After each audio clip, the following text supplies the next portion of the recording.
आज का हमारी टॉपिक है comments in C plus plus. हम पढ़ेंगे कि व्हाट इज कमेंट्स, कमेंट होते क्या हैं सी प्लस प्लस में।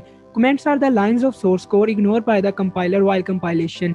कमेंट्स हमारे सोर्स कोड की वो लाइंस होती हैं जो कि हमारा कंपाइलर सोर्स कोड को एग्जीक्यूटेबल फाइल बनाते वक्त इग्नोर कर देता है, वो इन्हें कंपाइल करता ही नहीं है। सो नेक्स्ट क्वेश्चन ये होता है कि अगर हमारा कंपाइलर उन्हें कंपाइल करता ही नहीं है, इग्नोर ही करना है, तो हम उसे यूज़ क्यों करते हैं? Why we use comments, they know nothing. वो एक हमारे प्रोग्राम की कंपाइलेशन में एक सिंगल रोल भी प्ले नहीं करते। फिर अगर हमारे प्रोग्रामर ने हमारे यूज़र को अलाउ किया है कि वो कमेंट्स लिखे, तो कोई ना कोई पर्पज़ तो ज़रूर होता होगा। जी हाँ, it's allow programmer to make notes and description. ये हमारे सी प्लस प्लस के यूज़र को, प्रोग्रामर को अलाउ करते हैं कि आप जहाँ पर अपना कोड कर रहे हैं वहाँ पर साथ साथ नोट्स बना लें, डिस्क्रिप्शन लिख लें। यह इसका बेसिक पर्पज़ है। और help in understanding the program. For example, आपने आज से 1 साल पहले कोई प्रोग्राम बनाया था, तो आपने कमेंट्स लिखे थे, तो आज आपने दोबारा वो प्रोग्राम के अंदर कुछ चेंजिंग्स करनी है, आपने प्रोग्राम का सोर्स कोड ओपन किया है और आपने कमेंट्स लिखे थे, आपको सिंपली समझ आना स्टार्ट हो गया कि मैंने इस स्टेप में ये किया था। फॉर एग्जांपल, अगर आप तब कमेंट्स यूज़ ना करते तो आपके लिए अब डिफ़िकल्ट होता, आप अंडरस्टैंड ही ना करते कि मैंने क्या किया था। फॉर एग्जांपल, आपने एक वेरिएबल डिक्लेयर किया था, आपने लिखा था डिक्लेयर अ वेरिएबल, डिफाइन किया define a variable. For example, आप ये ना लिखते और आज आपको अंडरस्टैंडिंग डिफ़िकल्ट होती। हम तो अभी बिगिनिंग से स्टार्ट किया है हमने, इधर हम वेरिएबल्स की बात कर रहे हैं सिंपल। नेक्स्ट बहुत टफ आती हैं, एरेज आते हैं, लूप्स आते हैं, तो वहाँ पर आकर कोई एक सिंगल पॉइंट पर बंदा अटक जाए ना, तो फिर सारा प्रोग्राम दोबारा कोड करना पड़ता है। तो इसलिए कमेंट्स यूज़ करेंगे तो एक साल बाद, 2 साल बाद भी हम दोबारा कोड देखेंगे तो हमें अंडरस्टैंडिंग में आसानी होगी। नेक्स्ट है सिंटैक्स, कि सी प्लस प्लस में जब हम कमेंट लिखते हैं तो कोई मेथड होगा लिखने का, रेंडमली तो नहीं लिख सकते। जी हाँ, फॉर एग्जांपल, आपने सिंगल लाइन का कमेंट करना है, आप डबल बैकस्लैश यूज़ करेंगे और कमेंट कर देंगे। फॉर एग्जांपल, इधर मैंने कमेंट किया है सब्सक्राइब माई चैनल, ये कमेंट है, इससे पहले मैंने डबल बैकस्लैश यूज़ किया है, यह सिंटैक्स है। क्योंकि हर काम करने का कोई ना कोई तरीका होता है, कोई मेथड होता है। अगर हम डबल बैकस्लैश यूज़ ना करेंगे, वैसे लिख देंगे सब्सक्राइब माई चैनल, तो हमारा कंपाइलर वैसे ही कन्फ्यूज़ हो जाएगा, वो एरर दे देगा कि इसने ये क्या लिख दिया सब्सक्राइब माई चैनल। क्योंकि सब्सक्राइब माई चैनल इस तरह की कोई चीज़ हमारे सी प्लस प्लस में है ही नहीं। आप वैसे लिख देंगे डिक्लेयर वेरिएबल, तो ऐसी कोई चीज़ हमारे सी प्लस प्लस में बिल्ट इन फंक्शन नहीं पड़ा, तो हमारा कंपाइलर कंफ्यूज हो जाएगा। इसलिए double backslash and then comment लिखेंगे। फॉर एग्जाम्पल, ये तो था एक सिंगल लाइन का, आपने कोई अल्टरनेटिव लाइन्स का लिखना है, मतलब मल्टीपल लाइन्स का लिखना है, 2 और मोर देन 2 लाइन्स का, तो उसके लिए हम यूज़ करेंगे अल्टरनेटिव कमेंट सिंटैक्स। फिर जब आपने कमेंट स्टार्ट करना है, उससे पहले बैकस्लैश स्टैटिक एंड कमेंट करेंगे, कमेंट के बाद स्टैटिक एंड अगेन बैकस्लैश, और इसके अंदर अंदर जो भी आप लिखेंगे, जो स्टेटमेंट लिख देंगे, वो आपकी कमेंट हो जाएगी। आप ये स्टेटमेंट एक लाइन पर भी आ सकती है, multiple lines, it may be 100 और थाउजेंड्स ऑफ लाइन्स, इधर कोई लिमिटेशंस नहीं है। अब हम प्रैक्टिस करते हैं इसकी डेव सी प्लस प्लस में।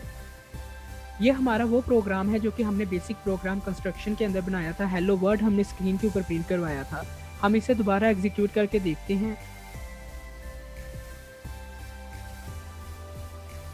हेलो वर्ड हमारा स्क्रीन के ऊपर एज इट इज़ जैसे कि पहले प्रिंट होता था हो रहा है। हम अब कमेंट्स यूज़ करेंगे कि कमेंट्स यूज़ करने के बाद हमारे आउटपुट में क्या चेंजिंग्स आती हैं। हमने पढ़ा था hash include ice cream pre processor directives होते हैं।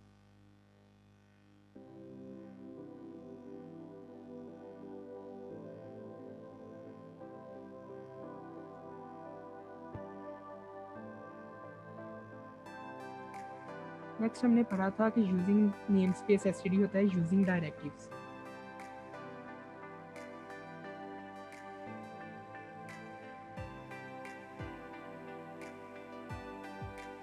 नेक्स्ट हमारे पास था main function.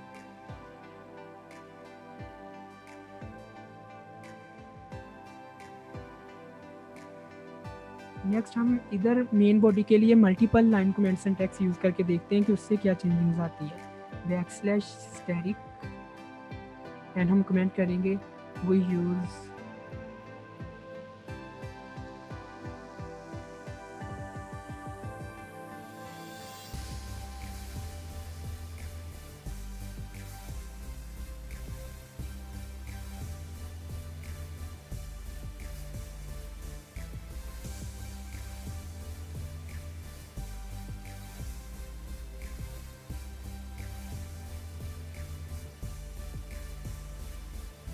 Again static and backslash.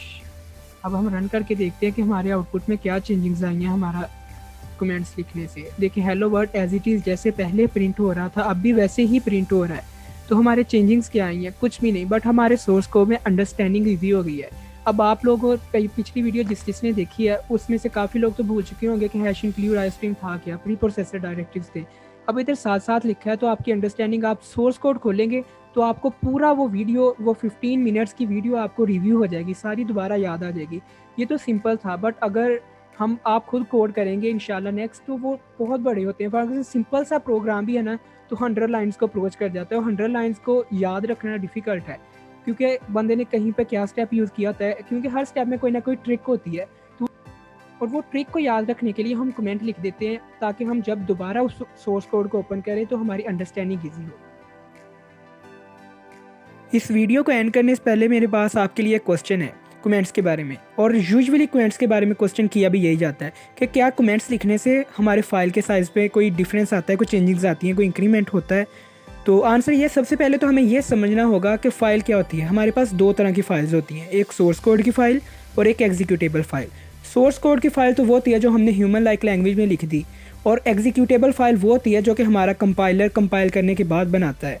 तो क्योंकि हमने सोर्स कोड के अंदर अपने कमेंट्स लिखे होते हैं, फॉर एग्जांपल पहले हमारा सोर्स कोड था 100 लाइंस का, अब 130 या 150 लाइंस का हो गया, या 30 या 50 लाइंस जो इंक्रीज़ हुई हैं, ये वर्ड्स इंक्रीज़ हुए हैं, उसकी वजह से हमारे सोर्स कोड के फ़ाइल के साइज़ में इंक्रीज़ हुआ। बट हमारे कंपाइलर ने सोर्स कोड को एग्जीक्यूटेबल फ़ाइल बनाते वक्त कमेंट्स को तो इग्नोर कर दिया था, कंपाइल ही नहीं किया, तो एग्जीक्यूटेबल फ़ाइल के साइज़ पे कोई चेंजिंग्स नहीं आएगी। फॉर एग्जांपल हमने इधर एक पहले से बनी हुई फ़ाइल ओपन की थी, जो कि हमने बेसिक प्रोग्राम कंस्ट्रक्शन के अंदर बनाई थी हेलो वर्ड प्रिंट करवाने के लिए। तो जो फ़ाइल का साइज़ एग्जीक्यूटेबल का उस प्रोग्राम के अंदर था और जो इस प्रोग्राम के अंदर है वो सेम है, बट जो उसका सोर्स कोड था और जो इसका सोर्स कोड है उसके साइज़ चेंज हो गया, क्योंकि पहले कमेंट्स नहीं थे, अब कमेंट्स हैं। और दोनों एग्जीक्यूटेबल फाइल्स के अंदर तो कमेंट है ही नहीं, क्योंकि हमारे कंपाइलर ने कंपाइल किए ही नहीं।